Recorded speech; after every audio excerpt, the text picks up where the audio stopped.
ರಾಜ್ಯದಲ್ಲಿ ಜಾತಿ ಗಣತಿಯ ಜ್ವಾಲೆ ದಗದಗ ಅಂತ ಇದೆ. ಇದರ ನಡುವೆ ಒಕ್ಕಲಿಗರು ನೋಡಲೇಬೇಕಾಗಿರುವಂತ ಮಹಾ ಸುದ್ದಿಯನ್ನ ನಿಮ್ಮ ಮುಂದೆ ಇಡ್ತಾ ಇದ್ದೀವಿ. ಒಕ್ಕಲಿಗರ ಮೀಟಿಂಗ್ ನಲ್ಲಿ ಡಿಕೆ ಶಿವಕುಮಾರ್ ಅವರು ಸ್ಫೋಟಕ ಮಾತೊಂದನ್ನ ಆಡಿದ್ದಾರೆ. ಜಾತಿಗಾಗಿ ಊಹಿಸಲಾಗದ ನಿರ್ಧಾರವನ್ನ ಮಾಡಿಬಿಟ್ರ ಡಿಕೆ ಶಿವಕುಮಾರ್ ಅವರು ಅನ್ನುವಂತ ಪ್ರಶ್ನೆ ಮೂಡ್ತಾ ಇದೆ. ಒಕ್ಕಲಿಗರ ಶಾಸಕರು ಮತ್ತು ಮುಖಂಡರ ಸಭೆಯಲ್ಲಿ ಏನಾಯ್ತು ಹಾಗಾದ್ರೆ?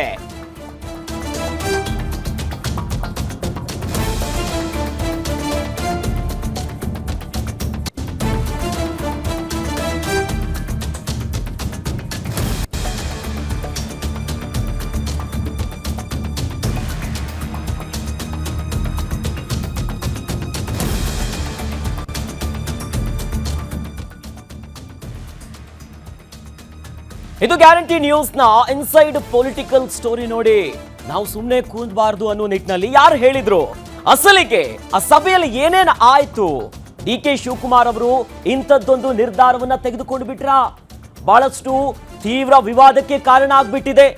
ಜಾತಿ ಗಣತಿಯ ವಿಚಾರ ಸಾಕಷ್ಟು ಚರ್ಚೆಗೆ ಕಾರಣ ಆಗ್ತಿದೆ. ಇದರ ನಡುವೆ ಡಿ ಕೆ ಶಿವಕುಮಾರ್ ಅವರು ಮೀಟಿಂಗ್ ಅಲ್ಲಿ ಒಂದು ಸ್ಫೋಟಕ ಮಾತುಗಳನ್ನ ಆಡಿಬಿಟ್ಟಿದ್ದಾರೆ. ಇದೇ ನೋಡಿ ಸಾಕಷ್ಟು ಪ್ರಶ್ನೆಗಳನ್ನ ಹುಟ್ಟ ಹಾಕ್ತಾ ಇದೆ.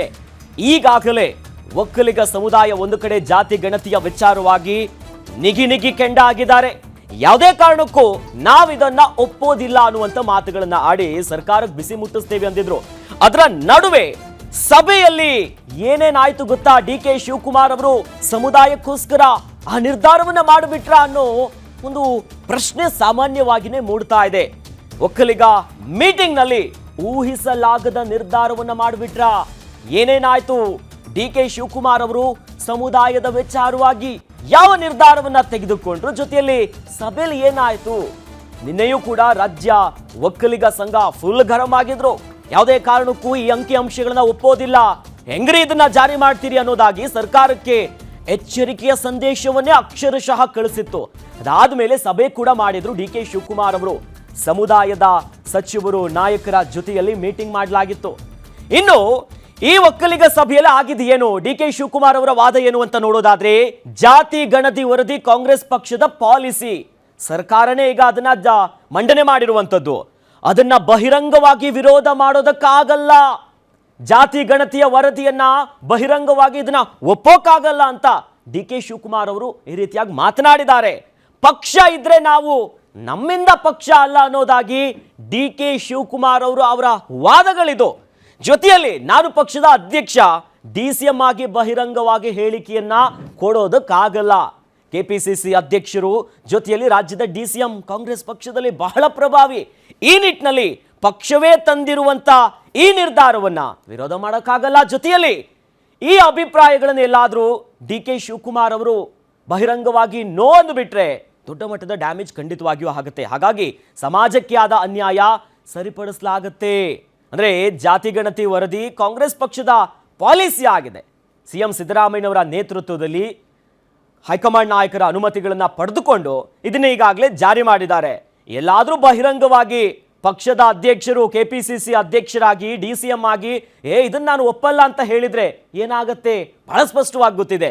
ಜೊತೆಯಲ್ಲಿ ವರದಿಯಲ್ಲಿ ಒಕ್ಕಲಿಗರ ಸಂಖ್ಯೆಯನ್ನ ತಪ್ಪಾಗಿ ತೋರಿಸಲಾಗಿದೆ. ಜಾತಿ ಗಣತಿಯ ಅಂಕಿ ಅಂಶಗಳ ಬಗ್ಗೆ ಮಾತಿದು. ಇದು ಯಾರು? ಸಚಿವರು ಮತ್ತು ಶಾಸಕರ ಮಾತುಗಳು. ವರದಿಯಲ್ಲಿರೋ ಅಂಕಿ ಸಂಖ್ಯೆಗಳನ್ನ ಒಪ್ಪೋದಕ್ಕಾಗಲ್ಲ ಅನ್ನೋದಾಗಿ ಸಚಿವರು ಶಾಸಕರವರ ವಾದ ಇದು ಹೇಳ್ತಿದ್ದಾರೆ. CM ಮತ್ತು ಹೈಕಮಾಂಡ್ಗೆ ಅನ್ಯಾಯದ ಬಗ್ಗೆ ಮನವರಿಕೆ ಮಾಡಿ ಅನ್ನೋದಾಗಿ ಸಮುದಾಯದ ನಾಯಕರು ಡಿ ಕೆ ಶಿವಕುಮಾರ್ ಅವರ ಮುಂದಿಡ್ತಿದ್ದಾರೆ. ಸರಿ ಇಲ್ಲ ಸಾರ್, ಇದು ಒಕ್ಕಲಿಗರ ಸಂಖ್ಯೆಗಳನ್ನ ಏನು ಜಾತಿ ಗಣತಿಯಲ್ಲಿ ಕೊಟ್ಟಿದ್ದೀರಲ್ಲ, 61 ಲಕ್ಷ ಸರಿಸುಮಾರಾಗಿ ತೋರಿಸ್ತಿದ್ದಾರೆ ಅಂಕಿ ಅಂಶಗಳು. ಆ ನಿಟ್ಟಿನಲ್ಲಿ ಸಚಿವರು ಹೇಳ್ತಿದ್ದಾರೆ, ನಿನ್ನೆಯ ನಡೆದಿರುವಂತ ಮೀಟಿಂಗ್ ನಲ್ಲಾಗಿರುವಂತ ಮಾತುಗಳಿದು. ಅಂದ್ರೆ CM ಜೊತೆ ಮಾತನಾಡಿ 3 ತಿಂಗಳ ಕಾಲಾವಕಾಶವನ್ನ ನೀವು ತೆಗೆದುಕೊಳ್ಳಿ, ಸರಿ ಇಲ್ಲ, ಇಲ್ಲಿ ಒಕ್ಕಲಿಗರು ಕಾಂಗ್ರೆಸ್ ಕೈ ಹಿಡಿದಿದ್ದಾರೆ, ಅವರ ನಂಬಿಕೆಯನ್ನ ಉಳಿಸ್ಕೊಳ್ಳಿ. ಒಕ್ಕಲಿಗ ಸಮುದಾಯ ರಾಜ್ಯ ರಾಜಕೀಯದಲ್ಲಿ ದೊಡ್ಡ ಮಟ್ಟದ ಪ್ರಭಾವ ಬೀರುತ್ತೆ, ಲೆಕ್ಕಾಚಾರಗಳು ಬಹಳ ಪ್ರಮುಖ ಆಗಿರುತ್ತೆ. ಆ ನಿಟ್ಟಿನಲ್ಲಿ ಸಮುದಾಯದ ನಾಯಕರೀಗ ಏನು ಹೇಳ್ತಿದ್ದಾರೆ, ಹೈಕಮಾಂಡ್ ಜೊತೆ ಮಾತಾಡಿ, CM ಸಿದ್ದರಾಮಯ್ಯನವರು ಮಾತಾಡಿ ಕಾಲಾವಕಾಶವನ್ನ ತೆಗೆದುಕೊಳ್ಳಿ ಅನ್ನುವಂಥ ನಿಟ್ಟಿನಲ್ಲಿ ಈಗ ಈ ಒಂದು ನಡೆಯನ್ನ ಇಡ್ತಿದ್ದಾರೆ. ಈ ಬಗ್ಗೆ ಹೆಚ್ಚಿನ ಡೀಟೇಲ್ಸ್ ನೀಡ್ತಾ ಹೋಗ್ತಾರೆ ನಮ್ಮ ಸ್ಪೆಷಲ್ ಕರೆಸ್ಪಾಂಡೆಂಟ್ ವೀರೇಶ್ ದಾನಿ ನೇರ ಸಂಪರ್ಕದಲ್ಲಿ ನಮ್ಮ ಜೊತೆ ಜಾಯ್ನ್ ಆಗ್ತಿದ್ದಾರೆ. ಆ ಮೂಲಕ ವೀರೇಶ್, ಸದ್ಯ ಇಡೀ ರಾಜ್ಯ ರಾಜಕೀಯದಲ್ಲಿ ಈಗ ಜಾತಿ ಗಣತಿಯ ವರದಿ ಸಾಕಷ್ಟು ಪರ ವಿರೋಧ ಆಗ್ತಾ ಇದೆ. ಅದರ ನಡುವೆ ಒಕ್ಕಲಿಗ ಸಮುದಾಯದ ನಾಯಕರು ಕೂಡ ನಿನ್ನೆ ಮೀಟಿಂಗ್ ಮಾಡಿದ್ರು. ಇತ್ತ DK ಶಿವಕುಮಾರ್ ಅವರ ಮಾತುಗಳು ನಿನ್ನೆ ಮೀಟಿಂಗ್ನಲ್ಲಿ ಏನೇನಿತ್ತು, ಜೊತೆಯಲ್ಲಿ ಸಮುದಾಯದ ನಾಯಕರು ಏನು ಹೇಳ್ತಿದ್ದಾರೆ, ಏನೆಲ್ಲ ಅಪ್ಡೇಟ್ಸ್ ಇದೆ ವೀರೇಶ್?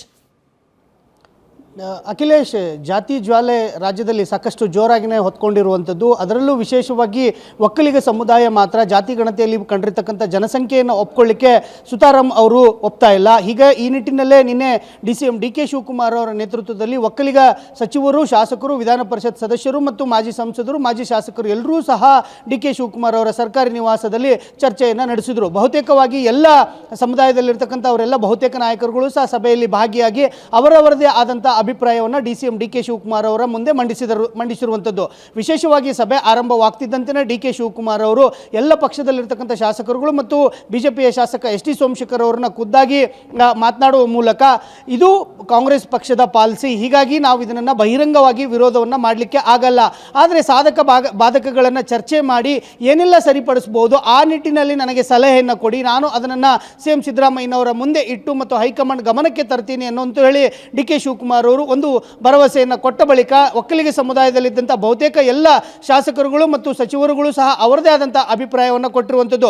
ವಿಶೇಷವಾಗಿ ಒಕ್ಕಲಿಗ ಸಮುದಾಯ 6ನೇ ಸ್ಥಾನದಲ್ಲಿ ಕಂಡು ಬರ್ತಾ ಇರುವಂಥದ್ದು ಜನಸಂಖ್ಯೆ ಆಧಾರದ ಮೇಲೆ. ಹೀಗಾಗಿ ಎಲ್ಲರೂ ಸಹ ಈ ಅಂಕಿ ಸಂಖ್ಯೆಗಳನ್ನು ನಾವು ಒಪ್ಕೊಳ್ಳಿಕ್ಕೆ ತಯಾರಿಲ್ಲ.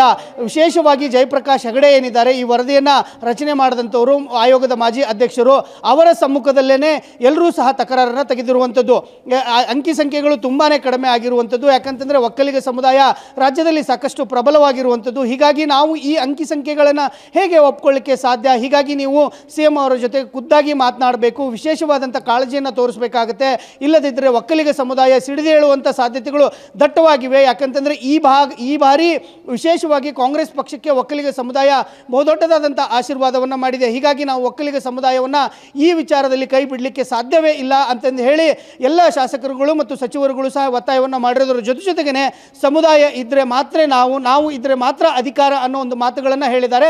ಜೊತೆಗೆ CM ಅವರ ಬಳಿ 3 ತಿಂಗಳ ಕಾಲಾವಕಾಶಗಳನ್ನು ತೆಗೆದುಕೊಳ್ಳಿ, ಆ 3 ತಿಂಗಳಲ್ಲಿ ಜನಸಂಖ್ಯೆಯನ್ನು ನಿಖರವಾಗಿ ದಾಖಲು ಮಾಡಲಿಕ್ಕೆ ಏನೆಲ್ಲ ವ್ಯವಸ್ಥೆಗಳನ್ನು ಮಾಡಲಿಕ್ಕೆ ಸಾಧ್ಯವೋ ಆ ಎಲ್ಲ ವ್ಯವಸ್ಥೆಗಳನ್ನು ಮಾಡಿ ಅಂತ ಹೇಳಿ ಒಕ್ಕಲಿಗ ಸಮುದಾಯದ ಶಾಸಕರು ಮತ್ತು ಸಚಿವರುಗಳು ಸಹ CM DK ಶಿವಕುಮಾರ್ ಅವರ ಮುಂದೆ ತಮ್ಮ ಒತ್ತಾಯವನ್ನು ಮಂಡನೆ ಮಾಡಿರುವಂಥದ್ದು. ಅಖಿಲೇಶ್, ಜೊತೆಲೆ ಈಗ CM DK ಶಿವಕುಮಾರ್ ಅವರಿಗೆ ಒಂದು ಬಿಸಿ ತುಪ್ಪದ ವಾತಾವರಣ, ಸರ್ಕಾರದ ಭಾಗ ಆಗಿದ್ದಾರೆ. ಅವರೇ ನಾಳೆಯ ಮೀಟಿಂಗ್ ನಲ್ಲಿ ಸಚಿವ ಸಂಪುಟ ಸಭೆಯನ್ನು ಕರೆದಿದ್ದಾರೆ, ವಿಶೇಷವಾದಂತ ಸಭೆ.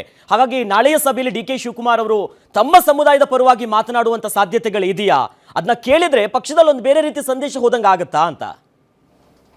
ಖಂಡಿತವಾಗಿಯೂ ಅಖಿಲೇಶ್, DK ಶಿವಕುಮಾರ್ ಅವರು ಸಂಪುಟದ ಒಳಗೆ ಅಂದರೆ ಕ್ಯಾಬಿನೆಟ್ನ ಒಳಗಡೆ ಎಲ್ಲ ರೀತಿಯಾಗಿ ಮಾತನಾಡಲಿಕ್ಕೆ ಖಂಡಿತವಾಗಿಯೂ ಸಾಧ್ಯತೆ ಇದೆ. ಆದರೆ DK ಶಿವಕುಮಾರ್ ಅವರು ಸರ್ಕಾರದ ಒಂದು ಭಾಗ ಆಗಿರೋದ್ರಿಂದ ಮತ್ತು DCM ಆಗಿರೋದ್ರಿಂದ ಅವರು ಬಹಿರಂಗವಾಗಿ ಮಾತನಾಡಲಿಕ್ಕೆ ಸಾಧ್ಯ ಇಲ್ಲ. ಹೀಗಾಗಿ ಸರ್ಕಾರದಲ್ಲಿ ಪ್ರಮುಖ ಭಾಗ ಆಗಿರೋದ್ರಿಂದ DK ಶಿವಕುಮಾರ್ ಅವರು ನಾಳೆಯ ಸಚಿವ ಸಂಪುಟದಲ್ಲಿ ಒಕ್ಕಲಿಗ ಸಮುದಾಯದ ನಾಯಕರಾಗಿರ್ತಕ್ಕಂಥ DK ಶಿವಕುಮಾರ್ ಅವರು ಎಲ್ಲ ರೀತಿಯಾದಂಥ ಸಮುದಾಯದ ಪರವಾಗಿ ಹಕ್ಕುತ್ತಾಯಗಳನ್ನು ಮಂಡನೆ ಮಾಡಲೇಬೇಕಾಗುತ್ತೆ. ಅದನ್ನು ಮಾಡೋದು ಸಹ ಅವರಿಗೆ ಅನಿವಾರ್ಯ ಮತ್ತು ಅವಶ್ಯಕತೆ ಇದ್ದೇ ಇದೆ. ಇಲ್ಲದಿದ್ದರೆ ಒಕ್ಕಲಿಗ ಸಮುದಾಯ DK ಶಿವಕುಮಾರ್ ಅವರನ್ನ ಒಪ್ಕೊಳ್ಳಿಕ್ಕೆ ಮುಂದಿನ ದಿನಗಳಲ್ಲಿ ಕಷ್ಟ ಸಾಧ್ಯ ಆಗ್ಬೋದು. ಆ ನಿಟ್ಟಿನಲ್ಲಿ DK ಶಿವಕುಮಾರ್ ಅವರು ಸಹ ನಾಳೆ ಎಲ್ಲ ಸಚಿವರಿಗೂ ಮತ್ತು ಶಾಸಕರ ಅಭಿಪ್ರಾಯ ಅದರ ಜೊತೆಗೆ ಇದು ನನ್ನ ಅಭಿಪ್ರಾಯ ಅನ್ನೋದ್ರ ಮೂಲಕ ಒಕ್ಕಲಿಗ ಸಮುದಾಯದ ಸ್ವಾಮೀಜಿಗಳಾಗಿರ್ಬೋದು, ಅವರ ಮತದಾರರಾಗಿರ್ಬೋದು, ಎಲ್ಲರೂ ಏನೋ ಒಂದು ಸಲಹೆಯನ್ನು ಕೊಟ್ಟಿದ್ದಾರೆ. ಆ ಸಲಹೆಯನ್ನು ನಾಳೆ ಕ್ಯಾಬಿನೆಟ್ನಲ್ಲಿ ಅವರು ಇಡಲೇಬೇಕಾಗುತ್ತೆ. ಆ ನಿಟ್ಟಿನಲ್ಲಿ ಚರ್ಚೆಯನ್ನು ಮಾಡಲೇಬೇಕಾಗುತ್ತೆ ಮತ್ತು ಸಮುದಾಯದ ಜನಸಂಖ್ಯೆಯನ್ನು ನಿಖರವಾಗಿ ದಾಖಲಿಸಲಿಕ್ಕೆ ಏನೆಲ್ಲ ವ್ಯವಸ್ಥೆಗಳನ್ನು ಮಾಡಬೇಕಾಗುತ್ತೆ ಆ ವ್ಯವಸ್ಥೆಗಳಿಗೆ ಅವರು ಕ್ರಮವನ್ನು ಕೈಗೊಳ್ಳಬೇಕಾದಂಥ ಅನಿವಾರ್ಯತೆ ಈಗ DK ಶಿವಕುಮಾರ್ ಅವರ ಮುಂದಿರುವಂಥದ್ದು. ಅಖಿಲೇಶ್, ಧನ್ಯವಾದಗಳು ವೀರೇಶ್ ತಮ್ಮೆಲ್ಲ ಮಾಹಿತಿಗೆ. ಈ ಮೂಲಕವಾಗಿ ಈಗ ಸಾಕಷ್ಟು ಪರ ವಿರೋಧ ಚರ್ಚೆಗಳಿಗೆ ಕಾರಣ ಆಗ್ತಾ ಇದೆ. DK ಶಿವಕುಮಾರ್ ಅವರ ಮುಂದಿನ ನಡೆ ಏನಿರುತ್ತೆ, ಜೊತೆಯಲ್ಲಿ ನಾಳೆ ಯಾವೆಲ್ಲ ತೀರ್ಮಾನ ಆಗುತ್ತೆ ಅನ್ನೋದು ಬಹಳ ಪ್ರಮುಖ ಘಟ್ಟ ಇದೆ.